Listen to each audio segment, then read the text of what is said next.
நீங்க விசாரணை பண்ணும்போது இதே கோரிக்கையோடு வழக்குகளை வந்துட்டு சென்னை உயர்நீதிமன்றத்தினுடைய மதுரை கிளைக்கு போகும்போது அங்க நீதிபதிகள் ஜோதிராமனும் வெங்கட தண்டபாணியும் என்ன சொன்னாங்க, விசாரணை ஆரம்ப கட்டத்தில் இருக்கு, இப்ப இதை கன்சிடர் பண்ண தேவையில்லை, ஏன்னா இந்த அடிப்படையுமே இல்லை அப்படின்னு சொல்லி சிபிஐக்கு மாத்தணும்னு கோரிக்கையை விடுத்து அந்த பெட்டிஷன்களை நிராகரிச்சாங்களா இல்லையா?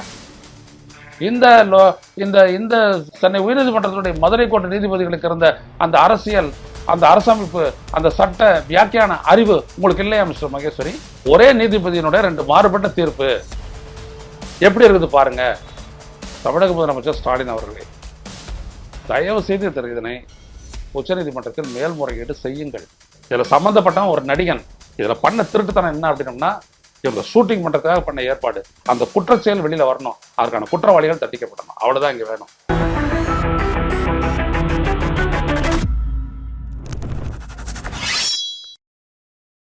வணக்கம் தொடர்களே, ரோசா செய்தியின் வாயிலாக இன்று மீண்டும் உங்களை சந்திப்பதில் பெரும் மகிழ்ச்சி அடைகின்றேன்.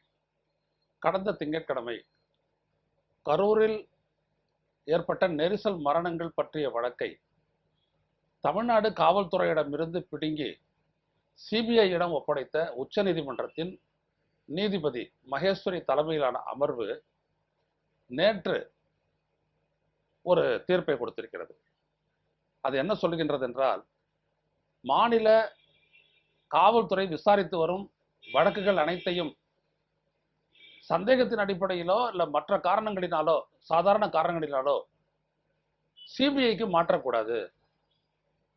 அது எப்பொழுது மாற்ற வேண்டும் என்றால், அப்படிப்பட்ட வழக்கு விசாரணையில் அங்கே இருக்கக்கூடிய உள்ளூர் காவல்துறை, மாநில காவல்துறை அதனுடைய விசாரணையில் ஒரு சிஸ்டமிக் ஃபெயிலியர், அமைப்பு ரீதியான அது செய்ய வேண்டிய கடமையை தவறியது என்பதற்கு மெட்டீரியல் எவிடன்சஸ், ஆவணபூர்வமான ஆதாரங்கள் சமர்ப்பிக்கப்பட்டால் மட்டுமே சிபிஐக்கு மாற்ற வேண்டும் என்று சொல்லியிருக்காங்க. நான் படிக்கிறேன் பாருங்களேன்.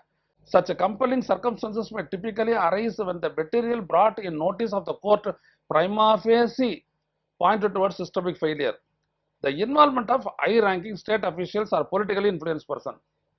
அந்த வழக்கு விசாரணையை அங்கே இருக்கக்கூடிய அதிகாரிகளினுடைய, உயர்மட்ட அதிகாரிகளினுடைய செல்வாக்குக்கு உட்படுத்தப்பட்டால் அல்லது அங்கே இருக்கக்கூடிய அரசியல்வாதிகளினுடைய செல்வாக்குக்கு ஆட்படுத்தப்பட்டால் மட்டுமே அப்படியான ஒரு முடிவை எடுக்க வேண்டும். எதுவும் அப்படியான ஒரு தலையீடு இருக்கும் போதுதான் மக்கள் மத்தியில் அந்த விசாரணை சரியாக நடக்குமா என்பது தொடர்பான ஒரு சந்தேகம் விடும். அதைத்தான் அடிப்படையாக கொள்ள வேண்டும் என்று இவர் சொல்லியிருக்கின்றார். இன்னொரு இடத்துல அவர் சொல்லும் பொழுது இன்னும் நல்லா இதை பாருங்க, இதை நான் படிக்கிற பாருங்க. இதே மகேஸ்வரி தான் அன்னைக்கு வேற ஒரு நீதிபதியோட சேர்ந்து பண்ணாரு, இன்னைக்கு பிஷ்ணாய் அப்படின்ற இன்னொரு நீதிபதியோட சேர்ந்து பண்றாரு. This court has consistently cautioned that a CBI investigation should not be directed as a matter of routine. ஒரு பொதுவா வந்துச்சு, சிபிஐ கேட்ட ஒரு வந்துச்சு அப்படின்னா தூக்கி மாத்திரக்கூடாது routine, or merely because a party cast certain aspersions or harbors a subjective lack of confidence in the state police. புரியுதுங்களா? இப்படியானதுல அப்படியே ரொட்டைனா வந்துச்சு தூக்கி மாத்திரக்கூடாது. அல்லது அதுல வந்துட்டு பாத்தீங்கன்னா பார்ட்டி காஸ்ட், அதில் சம்பந்தப்பட்ட ஒரு தரப்பு சந்தேகத்தை எழுப்பினாலோ அல்லது அவர்களுக்கு மாநில காவல்துறையின் மீது நம்பிக்கை இல்லை என்று சொன்னாலோ மாற்றக்கூடாது. இவர் சொல்றாரு அதே நீதிபதி 2 நாளைக்கு பிறகு. பாருங்களேன், it goes without saying that for invoking this power the court concerned must be satisfied that the material placed prima facie discloses commission of offences and necessitates a CBI investigation to ensure fundamental right to a fair and impartial investigation. Material evidence கொடுக்கணும்ன்றாரு. இந்த மாதிரி அவங்க வந்துட்டு சந்தேகப்படுறாங்க, அவங்களுக்கு மாநில காவல்துறையினுடைய விசாரணை மீது நம்பிக்கை இல்லை, அதெல்லாம் கிடையாது. அந்த இடத்துல அவங்க மேல அப்படி சந்தேகம் எழுப்புறதுக்கான ஒரு திருப்திகரமான காரணம் இருக்க வேண்டும். Prima facie discloses a commission of offences, விசாரணையை பாதிக்கக்கூடிய அளவிற்கான தவறுகள் செய்வதற்கான ஆதாரங்களை கொண்டு வந்தா தான் அப்படி மாத்தணும்ன்றாரு நீதிபதி மகேஸ்வரி அவர்களே. இதே இப்ப நீங்க 2 நாளை 3 திங்கட்கிழமை சொன்னதுக்கு நேற்று நீங்க இந்த மாதிரி பண்றீங்களே, இந்த மாதிரி ஒரு தீர்ப்பு கொடுக்குறீங்களே, நான் கேட்கறது என்னன்னா, இதே கேள்வியை தானே நீங்க திங்கட்கிழமை வந்துட்டு வழக்க சிபிஐக்கு மாத்தின போது நாங்க கேட்டோம். ஒரு ஹிந்துன்ற ஒரு பத்திரிகை வந்துட்டு தலையங்கமே ஃப்ளாட் ஆர்டர் அப்படி சொல்லிட்டு தவறான உத்தரவு என்று சொல்லி அதுவே ஒரு இது போட்டுச்சே, தலையங்கமே எழுதிச்சே. தமிழ்நாடு காவல்துறை அல்லது இங்க இருக்கக்கூடிய தமிழ்நாடு காவல்துறை நியமித்த ஒரு நபர் நீதி விசாரணை ஆணையம், அப்புறம் இங்க இருக்கக்கூடிய சென்னை உயர்நீதிமன்றத்தினுடைய ஒரு அமர்வு நியமித்த எஸ்ஐடி, இது மூணுமே எந்த இடத்துல தவறு பண்ணதா உங்ககிட்ட மெட்டீரியல் எவிடன்ஸ் இருக்கு சொல்லுங்க. மாத்துறது வேற, உங்களுக்கு அதுக்கு அதிகாரம் இருக்குது. அது அரசியலமைப்பு சட்டப்படி 32/226 சொல்லிட்டீங்க. ஓகே, நான் என்ன சொல்றேன்னா, ஏதோ ஆதாரம் நீங்க சொல்றீங்கல்ல இந்த தீர்ப்புல, எங்க இருந்துச்சு ஆதாரம்? நீங்க விசாரணை பண்ணும்போது இதே கோரிக்கையோடு வழக்குகளை வந்துட்டு சென்னை உயர்நீதிமன்றத்துடைய மதுரை கிளைக்கு போகும்போது அங்க நீதிபதிகள் ஜோதிராமனும் வெங்கட தண்டபாணியும் என்ன சொன்னாங்க? விசாரணை ஆரம்ப கட்டத்தில் இருக்கு, இப்ப இதை கன்சிடர் பண்ண தேவையில்லை, ஏன்னா இந்த அடிப்படையுமே இல்லை அப்படின்னு சொல்லி சிபிஐக்கு மாத்தணும்னு கோரிக்கையை விடுத்து அந்த பெட்டிஷன்களை நிராகரிச்சாங்களா இல்லையா? இந்த இந்த இந்த சென்னை உயர்நீதிமன்றத்தினுடைய மதுரை கோட்டை நீதிபதிகளுக்கு இருந்த அந்த அரசியல், அந்த அரசமைப்பு, அந்த சட்ட வியாக்கியான அறிவு உங்களுக்கு இல்லையா மிஸ்டர் மகேஸ்வரி? சொல்லுங்க, நீங்க என்ன எவிடன்ஸ் கொடுத்தீங்கன்னு சொல்லுங்க. நீங்க ரைட் டு ஃபேர் ட்ரையல் அது எல்லாருக்கும் இருக்கு, நாங்க ஒத்துக்கிறேன். எந்த இடத்துல அந்த fair trial has been hijacked by the state போலீஸா சொல்லுங்க. எனவே தமிழக அரசு இது அப்படியே கருத்தில் எடுத்துக்கிட்டு ஒரே நீதிபதியினுடைய 2 மாறுபட்ட தீர்ப்பு எப்படி இருக்குது பாருங்க. இது பொலிட்டிக்கல் சென்சிட்டிவ்னே நீங்க ஒன்னொடத்தையும் பாக்குறீங்களே ஒழிய 41 பேர் உயிரிழந்த அந்த சம்பவத்துல தமிழ்நாடு காவல்துறை விசாரிக்கிறதுக்கு அதற்கான அதிகாரம் அப்படின்றதும் அதற்கான பொதுவான பொறுப்பு, ஏன்னா அதுதான் பர்மிஷன் கொடுத்துச்சு, அதுதான் பாதுகாப்பு கொடுத்துச்சு, அதான் விஜய் பத்திரமா கூட்டிட்டு வந்துச்சு.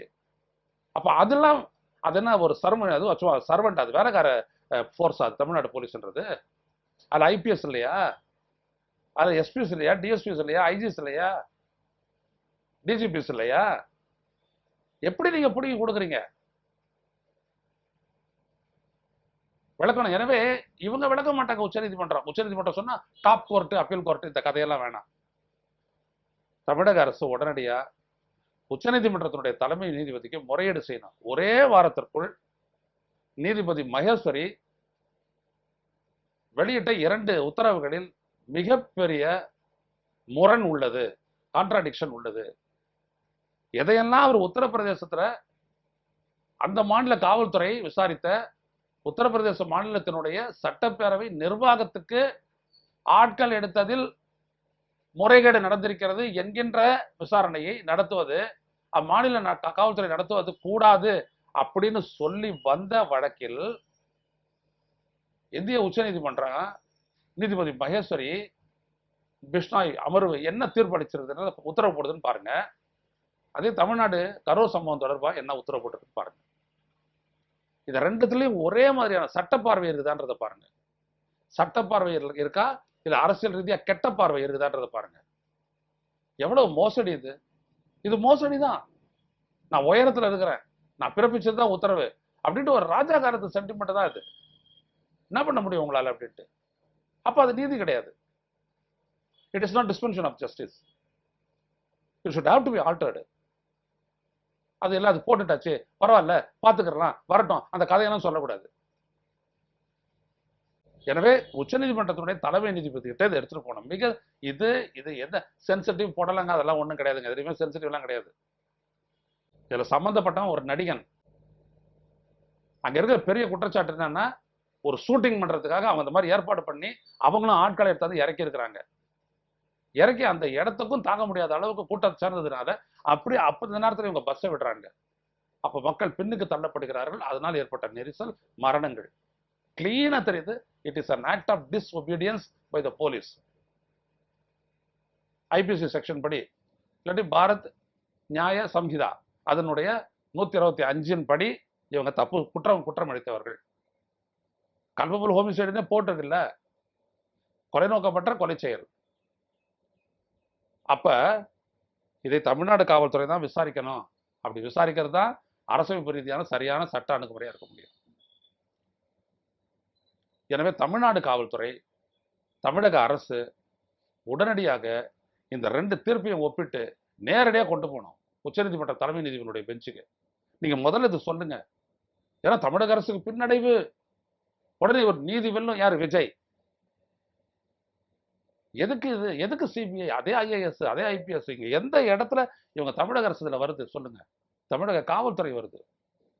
That's a department. அது பண்ணக்கூடாதுன்னு சொல்றதுக்கான அடிப்படை என்ன? முக்கியமான வழக்குகள்ல காவல்துறையே இதாச்சுன்னா அவங்களே ஒப்படைக்கிறாங்கல்ல உங்ககிட்ட, சிபிஐ கிட்ட மாத்துறாங்கல்ல. சிபிஐ ஒன்றும் கிழிச்சிடாது. நான் எப்ப சொன்னாலும் நான் அதை எதிர்ப்பேன். ஃபெயிலியர் ஆச்சா அதுக்கப்புறம் மேலே போகலாம். இல்லையா எதுக்கு என்ன மாத்தணும் இந்த கேஸ்? அவ்வளவுதான். அப்ப தமிழக அரசு உடனடியாக இதற்கு எதிர்த்து அப்பீல் போனோம். அப்பீல் போய் நியாயமான ஒரு தீர்ப்பை பெற்றுக்கிட்டு வாங்க. நீதிமன்றம் எக்ஸ்போஸ் ஆகட்டும். இப்படிப்பட்ட நீதிபதிகள் எக்ஸ்போஸ் ஆகட்டும். அப்பதான் தெரியும் உள்ள வந்துட்டு இந்திய ஒன்றிய அரசுடைய வேலை இருக்குதா இல்லையா, தலையீடு இருக்கா இல்லையா. இங்க இருக்கிற அரசுடைய தலையீடு இருக்கும் அப்படின்றதுக்காக அவங்க போறாங்க. அங்க இருக்கக்கூடிய அரசுடைய தலையீடு இருக்குன்னு நாங்க சந்தேகிக்க கூடாது. அப்பெல்லாம் நடந்திருக்குது. ஸ்டெர்லைட் ஆலைக்கு எதிரான போராட்டத்தில் துப்பாக்கி சூடு நடத்தும் போது 13 பேர் செத்த அந்த சம்பவத்தை பற்றிய வழக்கு விசாரிச்ச சிபிஐ ஒரே ஒரு இன்ஸ்பெக்டர் அதை பண்ணாருன்னு சொல்லிட்டு ஒரு குற்றச்சாட்டி தாக்கல் பண்ணுது சார்ஜ் ஷீட். எப்படி அது? அப்ப அதை அழுத்திக்கிட்டு போட்டு எங்க இன்டர்நேஷனல் கோர்ட்ல கொடுக்கணுமா? இன்டர்நேஷனல் ஏதாவது FBI இந்த மாதிரி வேற ஏதாவது நாட்டினுடைய காவல்துறை கொடுக்கணுமா? அப்ப என்ன பண்றது? அப்ப அதுல அருணா ஜெகதீசன் சரியான இது கொடுத்தாங்கல்ல, அதே நீங்க கணக்கில் எடுத்துக்கல. அப்போ தமிழக முதலமைச்சர் ஸ்டாலின் அவர்களே, தயவு செய்து இதனை உச்சநீதிமன்றத்தில் மேல்முறையீடு செய்யுங்கள். செய்து நியாயமான தீர்ப்பை பெற்று தமிழ்நாடு காவல்துறையினுடைய கௌரவத்தை நிலைநாட்டுங்கள். அதிலே 2 பேருடைய பெட்டிஷன் வந்துட்டு பாதிக்கப்பட்ட குடும்பத்தினுடைய பெட்டிஷன் ஃபோர்ஜரின்றது கூட அங்க தெரிஞ்சு போச்சு. அப்படி இருக்க எதுவுமே அடிப்படை இல்லையே. ஒரு நீதிபதி அப்சர்வேஷன் கொடுத்தாரு அப்படின்றதுக்காக காவல்துறை நீங்க எப்படி நீங்க பாயிண்ட் அவுட் பண்ணலாம்? அது நீதிமன்றத்தினுடைய விடயம். அங்க விளக்கம் கட்டுங்க. இங்க காவல்துறையினுடைய விசாரணையில எங்க நீங்க குற்றத்தை கண்டுபிடிச்சீங்க? கண்டுபிடிக்கலன்னா கேஸை மறுபடியும் தமிழ்நாடு காவல்துறைக்கு மாத்துங்க. தமிழ்நாடு காவல்துறை எப்படி தமிழ்நாடு அரசு செய்யட்டும். அது மாதிரி ஒரு investigation team, special investigation team பண்ணட்டும். இல்லாட்டி அந்த கேஸ் அப்படியே டிரான்ஸ்ஃபர் பண்ணுங்க. மறுபடியும் சென்னை உயர்நீதிமன்றத்துடைய மதுரை கிளைக்கு மாற்ற சொல்லுங்க. அவங்க முடிவு எடுக்கட்டும். அவங்க எஸ்ஐடியை நியமிக்கட்டும். அது அங்க இருக்கக்கூடிய சென்னை உயர்நீதிமன்றத்துடைய ஓய்வு பெற்ற நீதிபதி அதனுடைய மேற்பார்வை நடக்கட்டும். அது ஒரு 6 மாசத்துக்குள்ள முடிக்கணும்னு சொல்லிட்டோம். தேர்தலுக்கு முன்னாடி முடிச்சு ஆகணும். இதுல பண்ண திருட்டுத்தனம் என்ன அப்படின்னம்னா, இவங்க ஷூட்டிங் பண்றதுக்காக பண்ண ஏற்பாடு. அந்த குற்றச்செயல் வெளியில வரணும். அதுக்கான குற்றவாளிகள் தண்டிக்கப்படணும். அவ்வளவுதான் இங்க வேணும். அது சிபிஐல நடக்காதுன்ற நாங்க கருதுறோம் என்று சொல்லி போடுங்க. போட்ட நீதியை பெற வேண்டும். சட்டத்தின் வாயிலாக அது ஒரு சரியான பாதைக்கு கொண்டு வரவில்லைன்னா நீதி கிடைக்காது. எனவே தமிழக அரசும் தமிழக முதல்வரும் இதை செய்வார்கள் என்று எதிர்பார்க்கின்றோம். மீண்டும் சந்திப்பதோடு நன்றி, வணக்கம். ஊடகம் கார்ப்பரேட் அரசியல்வாதிகளின் கைப்பாவையாக அடிமைகளாக இருந்தது போதும். இனி சாட்டை எடுத்து சுழற்றும் நேரம் வந்துவிட்டது. ஊடகம் பொதுமக்களாகிய உங்களுக்காக, உங்களாலேயே இயக்கப்பட வேண்டும். ஊடக சுதந்திரத்திற்காக உங்களின் பங்களிப்பை இன்றே அளித்திடுங்கள்.